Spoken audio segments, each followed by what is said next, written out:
You come here believing that empathy is the crown jewel of the soul.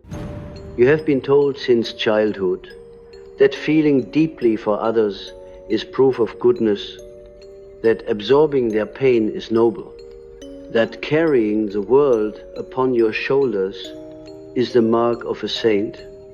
Yet I tell you now, with all the severity that truth demands, that most empaths are not kind, they are overwhelmed. They do not serve others out of love, but out of compulsion. What looks like compassion is often the psyche's desperate attempt to control chaos that was once uncontrollable. The empath believes she is rescuing others, when in truth she is trying to rescue the wounded child she abandoned within. If you listen closely, beneath every gesture of help there is a cry. If I can heal them, perhaps I will finally be safe. You see, the need to fix others is not an act of moral virtue. It is a symptom of psychic inflation. It is the ego's rebellion against helplessness. Somewhere in your early life you met pain too large for your little heart to hold. And because you could not change it, you vowed never again to feel powerless. So you became a healer, a listener, a savior. You became sensitive to every tremor of emotional weather, scanning others' moods like a barometer. This was not kindness. It was survival. And so the empath enters adulthood carrying an invisible wound, the belief that their worth is dependent upon their usefulness. They do not love freely, they love transactionally, though they may not know it. Every act of care conceals an unspoken bargain. If I take your pain, will you finally see me? If I fix you, will you stop leaving me? This is the secret economy of empathy, the unconscious contract that drains the soul, and it is why the empath eventually collapses, not because they gave too much love, but because it was never love freely given. Let us look deeper, beyond sentimentality, into the archetypal root of this pattern. Within every empath moves the shadow of the wounded healer. In Greek myth, Chiron was a centaur who could heal all but himself. He wandered the earth giving remedies to others, yet the wound in his own thigh festered eternally. This is the archetype that governs those who cannot rest until they have poured their energy into someone else's suffering. The wound becomes their identity, the act of healing becomes their way of avoiding the abyss inside. The tragedy is not that they are wounded, we all are, but that they refuse to let the wound transform them. Instead of descending into their own darkness, they run from it by tending to others' shadows. Many of you in this room will recognize the pattern. You sense sadness in a stranger's voice, and suddenly it becomes your mission to lift it. You feel tension between friends and rush to mediate. You absorb anger that is not yours and carry it until it poisons your dreams. At night, you wonder why you feel heavy, though no tragedy has touched your own life. The unconscious answer is simple. You have become a vessel for the unprocessed emotions of others. You confuse resonance with responsibility. To feel their pain is human. To claim it as your duty to fix is hubris. That is the harshest truth. Empathy, when unconscious, is possession. The feeling function, instead of serving as bridge between self and world, becomes an open gate through which foreign energies march. The empath, then, mistakes infiltration for intimacy. They merge with the other because they have never met themselves fully. They say, I can feel what you feel. But often it means, I have no boundaries left between us. And what begins as connection ends as erosion of identity. I have seen it countless times. The kind-hearted woman who becomes chronically exhausted, the spiritual seeker who confuses compassion with martyrdom, the therapist who loses herself in her patient's stories until she dreams their dreams and bleeds their anxieties. This is not enlightenment, it is psychic enmeshment. The path out is not the hardening of the heart, but the integration of feeling with consciousness. Empathy must evolve into understanding, and understanding into wisdom. You must ask yourself, every time you are moved by another's suffering, is this mine to hold? The unconscious does not know the difference between your pain and theirs. It will internalize whatever emotion you identify with. And if you continually identify with pain that is not yours, the self will revolt. It will force a crisis, depression, burnout, or illness to awaken you to the truth that you were never meant to carry the collective on your back. I remember a patient who came to me believing she had a divine gift. She could sense when others were in distress. She would dream of their sorrow before it was spoken. But the gift was killing her. She was pale, fatigued, unable to sleep. In analysis, it became clear that her sensitivity was born from terror as a child. She had to read her parents' moods to survive their unpredictable tempers. Hyperempathy was not a gift, it was vigilance. She had mistaken trauma for intuition. Only when she confronted the fear that had birthed her sensitivity did her dreams begin to change. The faces of others disappeared, and in their place appeared her own weary, tear-stained, begging to be seen. That is when healing began, when she turned her empathy inward. You must understand that the psyche does not distinguish between inner and outer until consciousness intervenes. The emotions you perceive in another are often projections of your own unconscious material. You are drawn to the wounded because their pain mirrors something unresolved in you. The empath's attraction to suffering is not altruism, it is recognition. They see in others the fragments of themselves they have disowned. Thus, to stop rescuing others is not to become cruel, but to reclaim your projections and make peace with your own brokenness. The modern world glorifies sensitivity, but forgets that feeling without discernment leads to chaos. True empathy is not drowning with the drowning man. It is remaining on the shore, extending a hand, yet knowing you cannot breathe for him.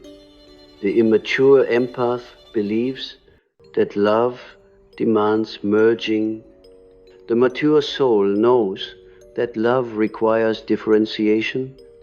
Without boundaries, there is no relationship, only fusion. And fusion is the death of both. This is why many empaths attract narcissists or emotionally chaotic partners. The psyche seeks balance. The empath, unable to contain her own shadow, unconsciously summons those who will carry it for her.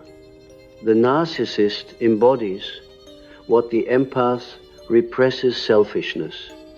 autonomy, the audacity to exist without guilt. And so begins the dance of opposites. One gives until empty, the other takes until sated. Yet both are prisoners of the same unconscious pattern. Healing does not occur until the empath learns to bear the guilt of not saving. And the narcissist learns the terror of true vulnerability. Only then does love become real, not a transaction, but an encounter between whole beings.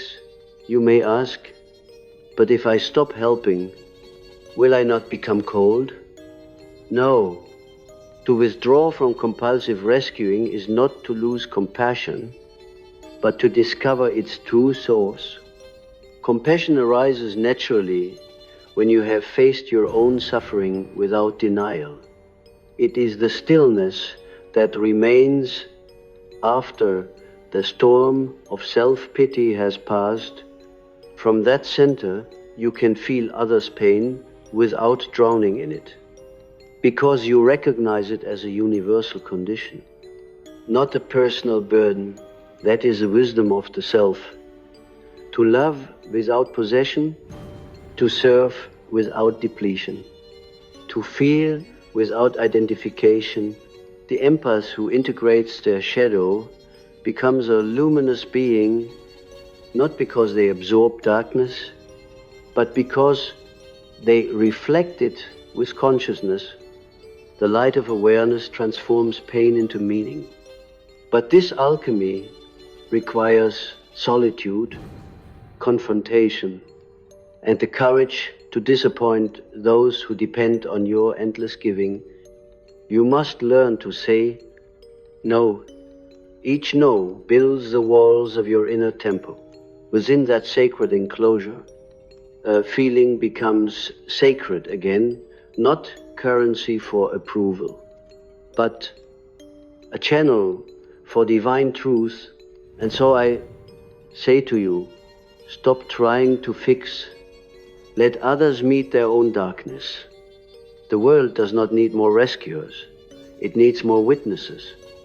When you can sit with another's pain without needing to erase it, you become a mirror in which their soul can see itself.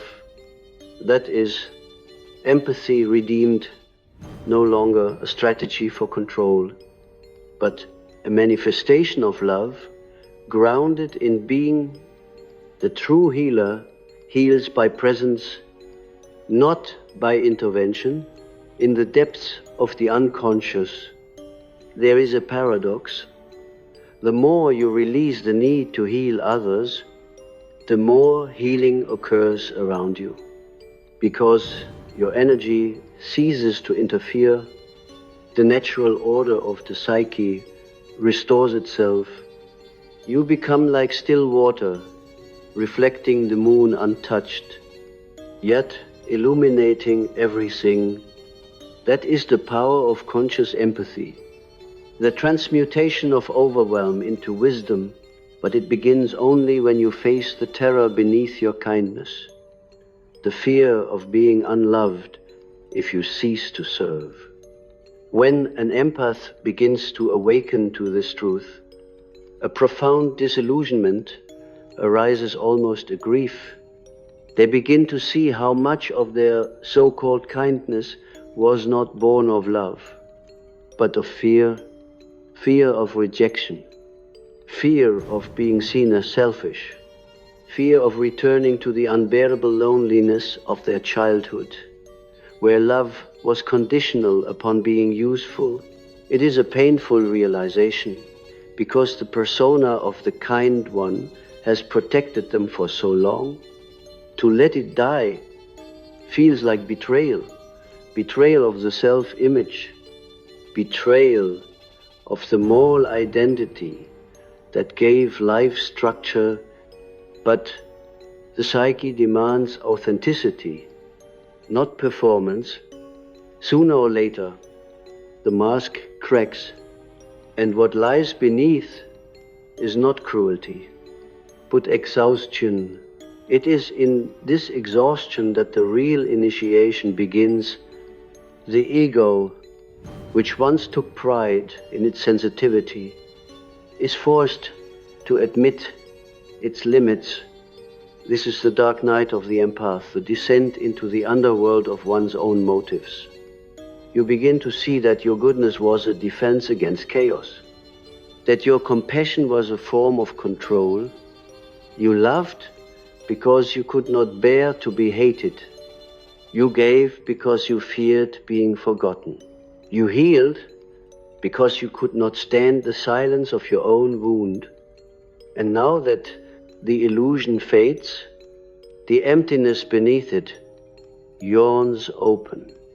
The instinct is to rush back to fixing others, to avoid the abyss, but the abyss is your teacher.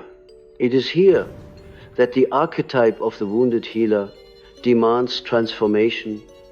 Healing cannot remain an outward mission. It must become an inward pilgrimage.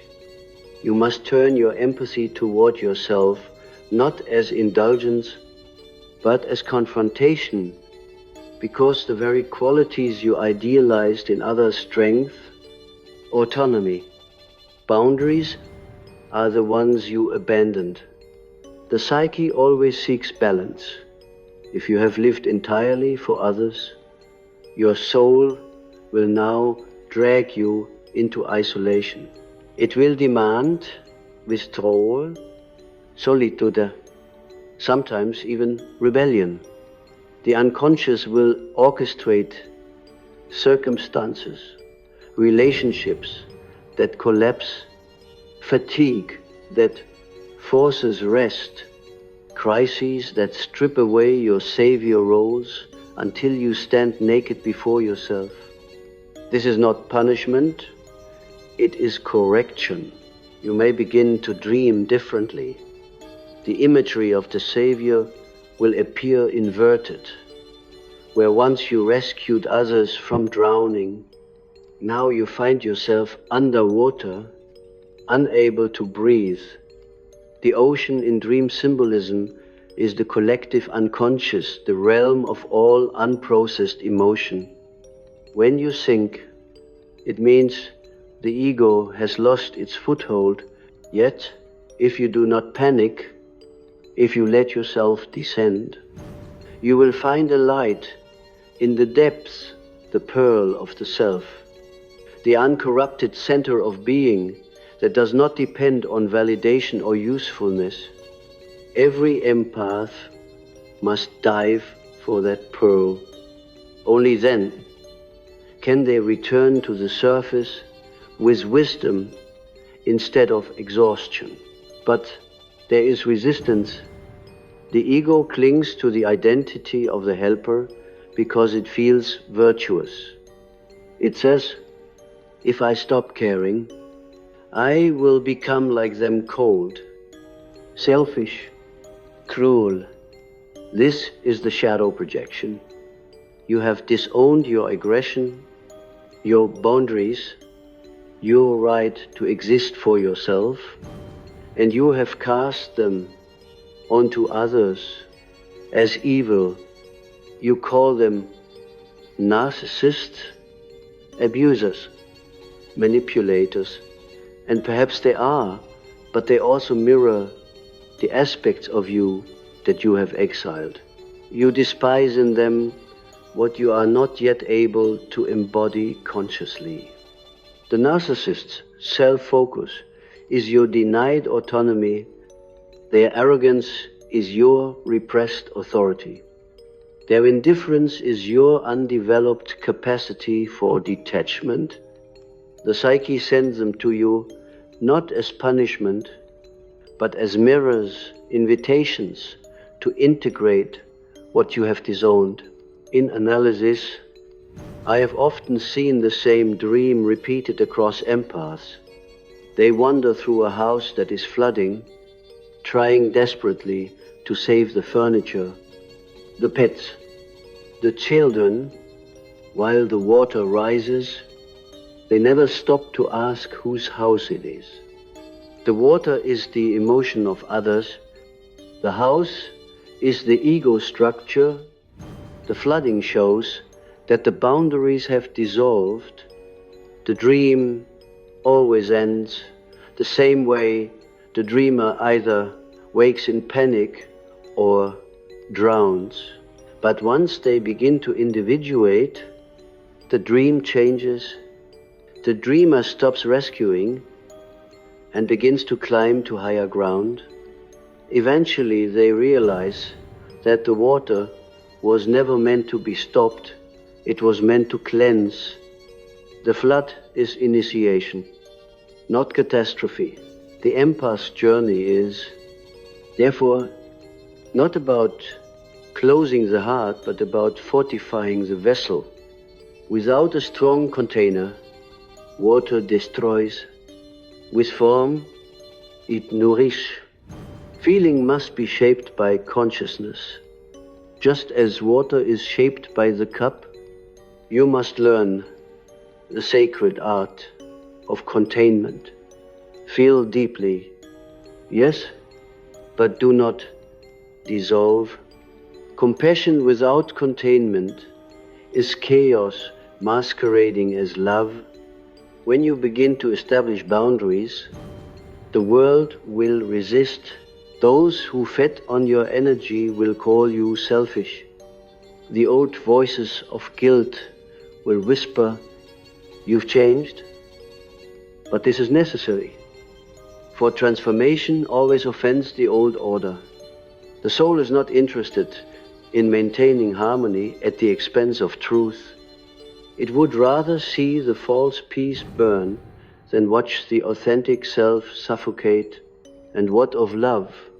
The empath often asks, if I withdraw, who will care for them? You must see the arrogance hidden in that question. It assumes that others cannot survive without your intervention, that the divine order depends on your participation. This is the inflation of the rescuer archetype, a spiritual pride disguised as compassion. Real humility is knowing that the universe heals itself through many instruments, and that you are only one. Sometimes your absence is the medicine. Sometimes stepping away allows another soul to meet their own shadow. To stay when you are not called is interference, not service. As you begin to live this truth, a strange peace arises. You realize that your energy was never infinite and that this is not a flaw but a design. You begin to sense where your aura ends and another's begins. The emotional fog clears. You start to feel again, not as overwhelm, but as subtle information. You can be present in a room full of grief without losing your center. You can listen to someone's story of pain without internalizing it. You can love without rescuing. That is the birth of conscious empathy. The transformation of the wound into wisdom. But to reach this stage, you must face the demon of guilt. Guilt is the guardian of your freedom.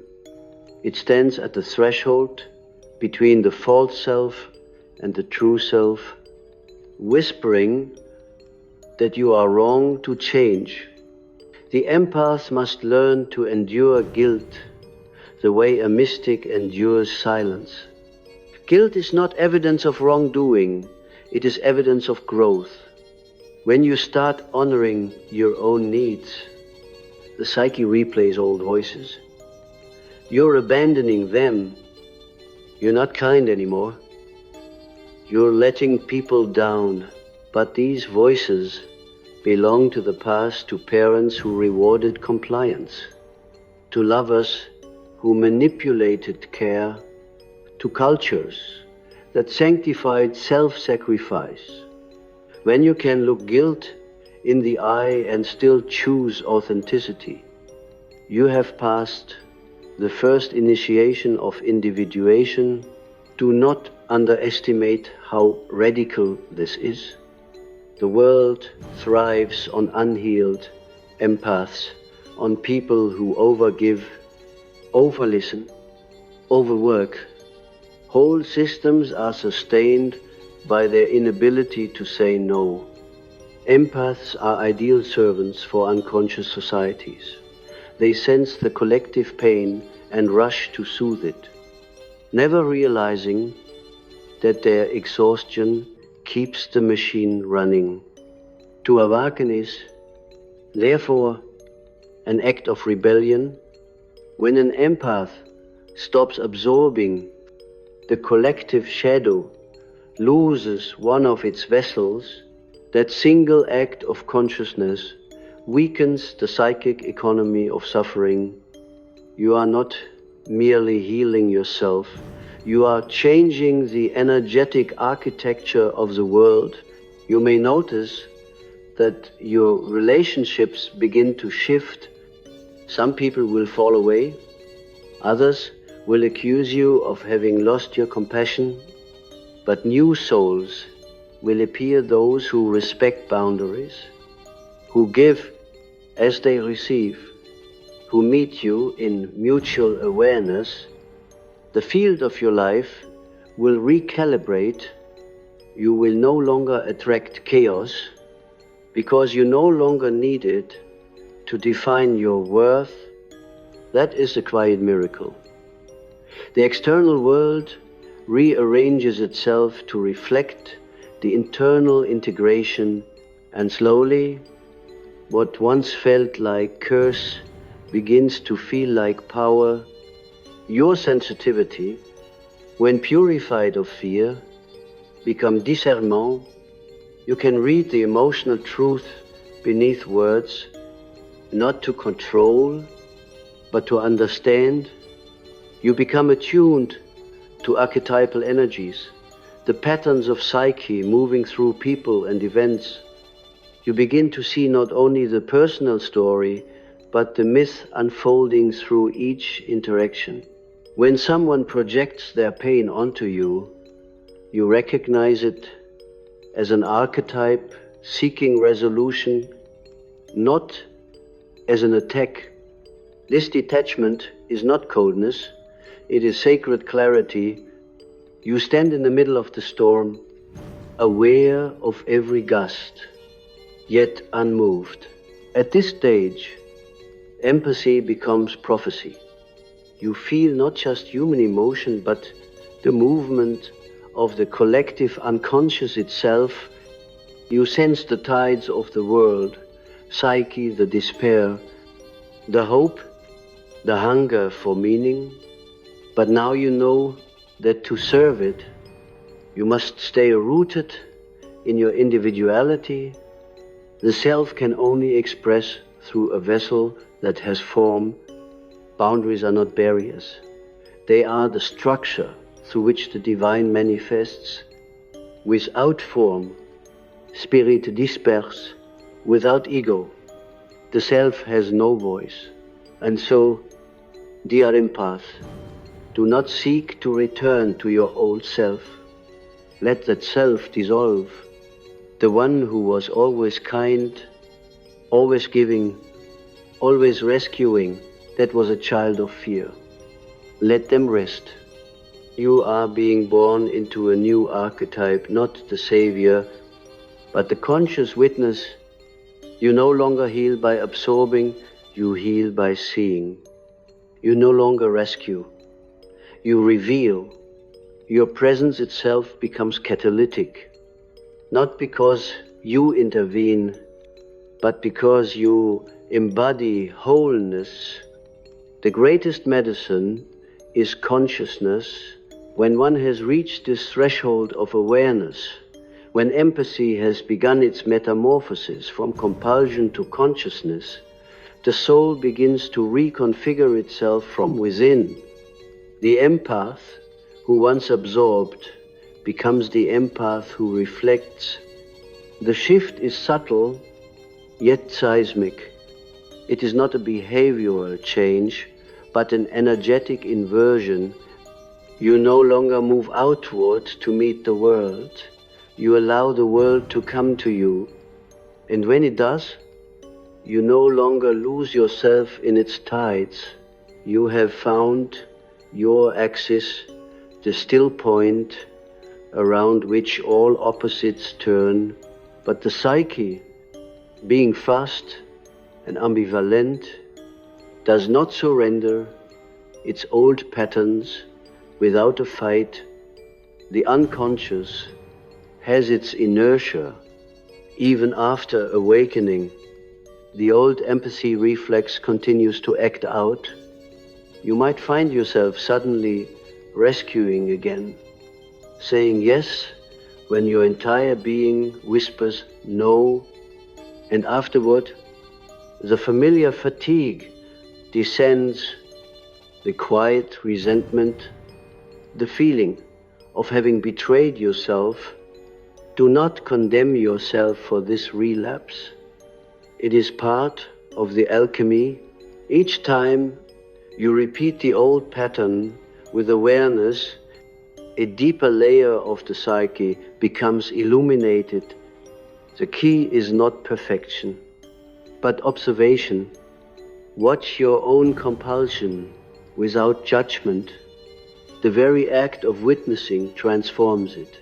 The feeling of overwhelm, that tidal wave of others' emotions, often returns during this stage. But now you begin to notice something remarkable. It is not the world's pain that overwhelms you, but your resistance to feeling your own. What you once attributed to others is the echo of what you have suppressed. The empath's gift, when purified, is the capacity to feel the collective without identifying with it. But before reaching that mastery, the collective uses your unhealed emotions as entry points. The psychic law is simple. Whatever remains unconscious in you will be possessed by the world.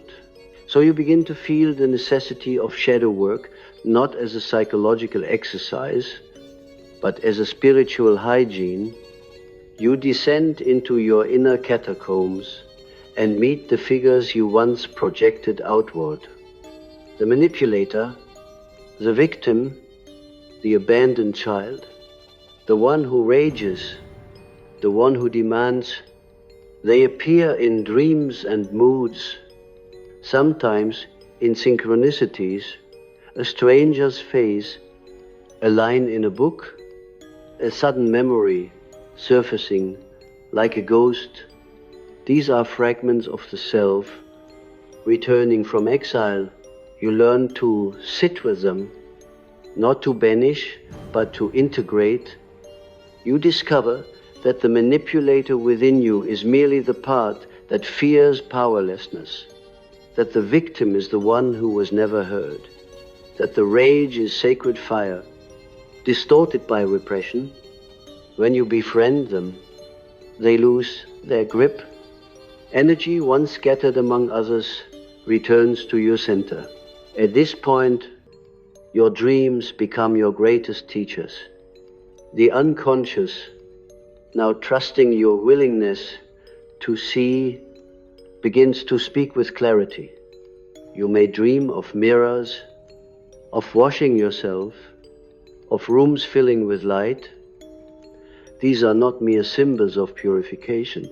They are the psyche's way of showing that feeling is being transmuted into awareness. The dream world is not fantasy. It is the laboratory of transformation. What the ego resists in waking life, the soul processes at night. If you wish to understand your empathy, record your dreams. The emotions that overwhelm you by day will reveal their architecture in the images of the night. The psyche is merciful. It never leaves a wound without a guidepost toward healing. You might, for instance, dream of tending to a wounded animal, perhaps a bird with broken wings. In early stages, you try to nurse it back to health, and it dies in your hands, but after integration begins, the dream shifts. You no longer pick it up, you simply watch it struggle, and somehow it begins to heal on its own. This is the symbol of right relationship with compassion. To heal is not to interfere, but to witness with love. The act of watching consciously allows the natural intelligence of the psyche to restore balance. This is the essence of individuation, to move from doing to being, from reacting to reflecting. Individuation for the empath is a paradoxical journey. You move from boundlessness to boundary, and in that limitation you discover infinity. The child believes that love must be unconditional to be pure. The adult soul learns that love without condition is chaos. Boundaries are the geometry of love. They give shape to the invisible. Without them, even the divine cannot manifest. Imagine light without a prism, it is invisible. Diffuse. Boundaries are the prism through which the light of empathy becomes the rainbow of wisdom. You are not less loving because you say no. You are more conscious because you know where your yes belongs. It is here that the archetype of the alchemist begins to replace the wounded healer. The empath ceases to identify with suffering and begins to work with it as material. Pain is no longer an enemy, but a substance to be transmuted. Every emotion, anger, grief, longing becomes raw ore that, through the fire of awareness, yields gold. This is not poetic metaphor, it is psychic reality. The unconscious produces energy through tension. The empath who learns to hold tension without collapse becomes a vessel of immense creative power. This is why, after healing, many empaths find themselves drawn to art, writing, spiritual teaching, not as escape, but as expression. What was once absorbed destructively now flows out constructively. But beware, the mind may attempt to claim this transformation as achievement. I am healed.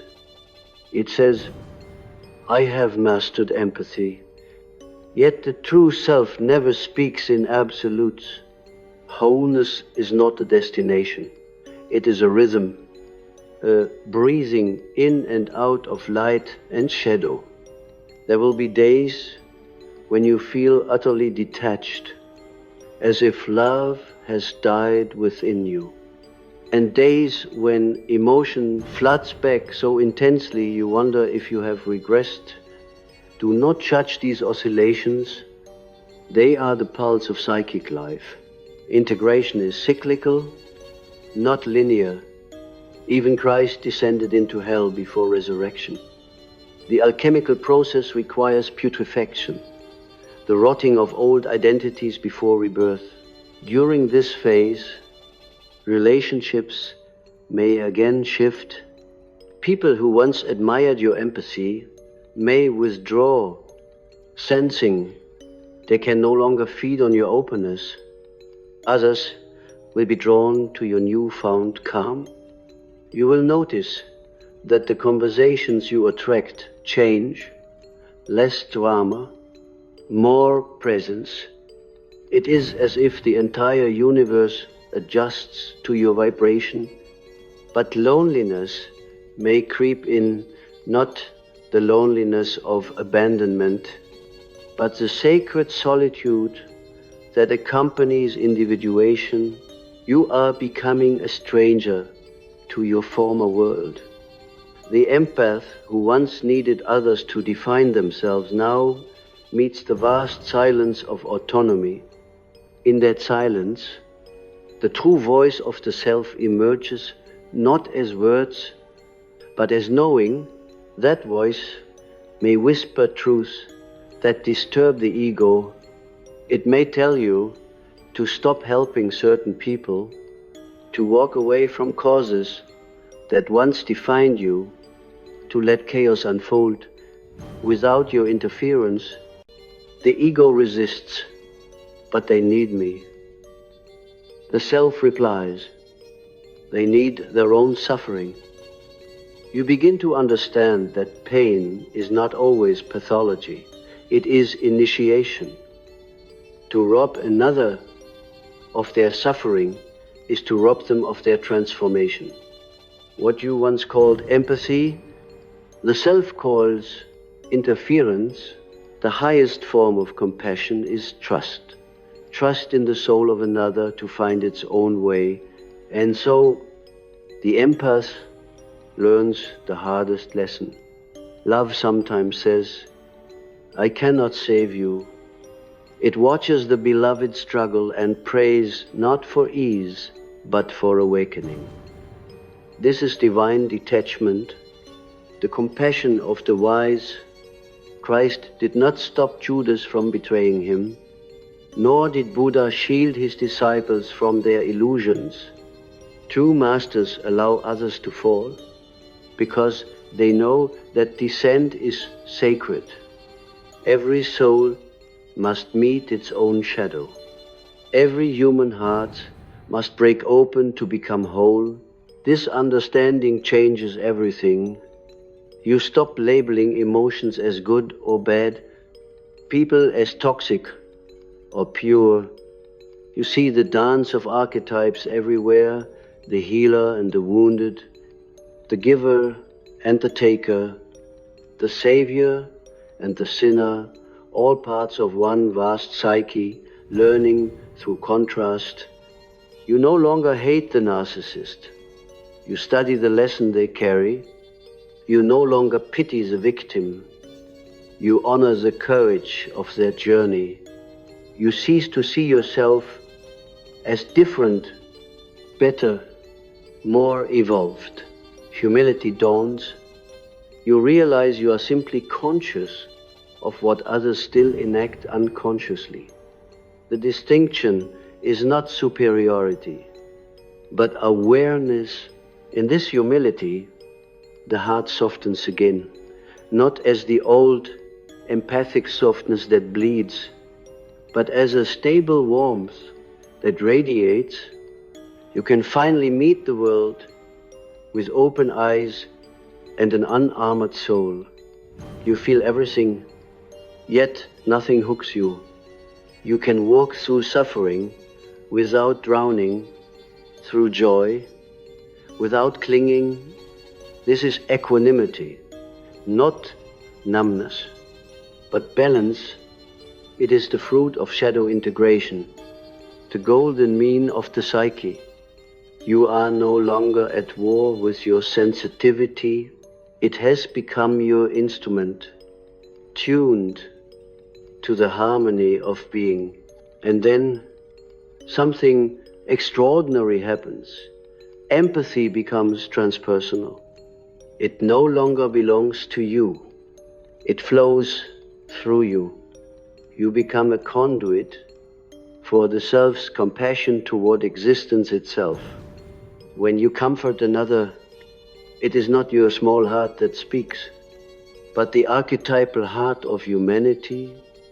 When you listen, it is not your ears, but the ear of the universe. The personal merges with the cosmic.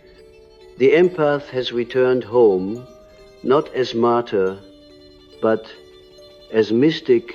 This state cannot be forced, only allowed. It arises naturally when identification ceases. You no longer say, I am an empath. You simply are. The label dissolves because the need for identity has dissolved. What remains is presence clear, compassionate, awake. The ocean no longer drowns you, because you have remembered that you are the ocean at the final stage of transformation, when the empath has endured the descent, when the illusions of saviorhood have burned away, something rare and luminous begins to emerge, a new center of being. Silent yet radiant, you no longer identify with the role of the healer or the wounded, because both belong to the drama of opposites. You have walked through the valley of projections and reclaimed your fragments. What was once fragmented sympathy now becomes wholeness of vision. You see that all human suffering, including your own, is the psyche's language for growth. Pain, you realize, is not cruelty, but communication, the soul's way of asking to be seen. In this awareness, empathy returns, but purified of sentimentality. It is no longer a trembling sensitivity that absorbs. It is a calm recognition that sees. You can feel the despair of another without needing to rescue it, because you understand that each soul has its own covenant with darkness. The energy that once scattered outward now flows inward and upward, connecting you to a higher rhythm, not the rhythm of emotion, but of being. You sense the presence of something eternal behind all temporary suffering, something unbroken, even in the midst of collapse. That is the self, the timeless core that was never wounded, never overwhelmed, never lost. The empath who finds this center begins to live differently. There is no longer a compulsion to explain, to justify, to prove worth through usefulness. Silence becomes comfortable. Solitude becomes sacred. Relationships are no longer refuges from loneliness, but extensions of wholeness. You love because love overflows, not because it is demanded. You help because it is spontaneous, not because it defines you. The guilt that once haunted you dissolves. In its place arises quiet authority. You begin to move through the world like a tuning fork vibrating truth, yet untouched by dissonance. This maturity, however, carries an unexpected sorrow, the sorrow of witnessing without illusion. You see how many still suffer in the same cycles that once entrapped you, how desperately they cling to the identity of the good, the kind, the selfless. You long to tell them that freedom lies beyond sacrifice, that the divine does not demand exhaustion, yet you also know that no one awakens before the appointed hour, so you wait, patient as the self, knowing that every soul must walk the spiral in its own time. This is compassion in its highest form, to let others sleep until their dream is ready to end. If I were to speak plainly, as I would to my students, I would say this: the empath's greatest act of love is to stop rescuing. For every time you rescue someone from their suffering, you deprive them of the gold hidden within it. You interrupt the sacred alchemy of transformation. The unconscious does not heal through avoidance, but through confrontation. To love truly is to trust that another's psyche is as wise as your own, even when it leads them into pain. That trust is terrifying, for it demands the death of control. But it is only after this death that love becomes divine, free from fear, free from need, free from ego. And perhaps this is what life itself is doing to you, confronting you with others' pain until you stop trying to fix it, until you realize that all pain, all confusion, all longing are invitations to consciousness. The world mirrors your inner state not to punish you, but to awaken you. The empath's journey, therefore, is nothing less than the individuation of feeling itself, the evolution from emotional fusion to divine participation. You are learning to feel with God, not instead of others. At times, when you sit in stillness, you may sense the ancient rhythm beneath existence, a quiet pulse that moves through all living things. It is not emotional, yet it contains all emotion. It is not kind, yet it births kindness. It is not personal, yet it animates every soul. This pulse is the self, the God image within, and empathy in its purest form is simply attunement to that pulse. When you live from that center, you no longer ask, how can I help? But rather, how can I be present? For presence itself heals. The final vision that comes to many empaths is a dream of light, sometimes a candle, sometimes a sun, sometimes an endless flame that burns without consuming. They approach it, afraid at first, for it seems to dissolve all boundaries, but when they step into it, they do not disappear. They become transparent, luminous, real. The light does not destroy individuality, it perfects it. The empath becomes what they were always meant to be, a conscious vessel of the divine, a bridge between feeling and wisdom, earth and spirit. The wound becomes the window through which light enters the world. So, if you have been overwhelmed by the emotions of others, if your kindness has become a burden, if your love has left you empty, know that you are not broken.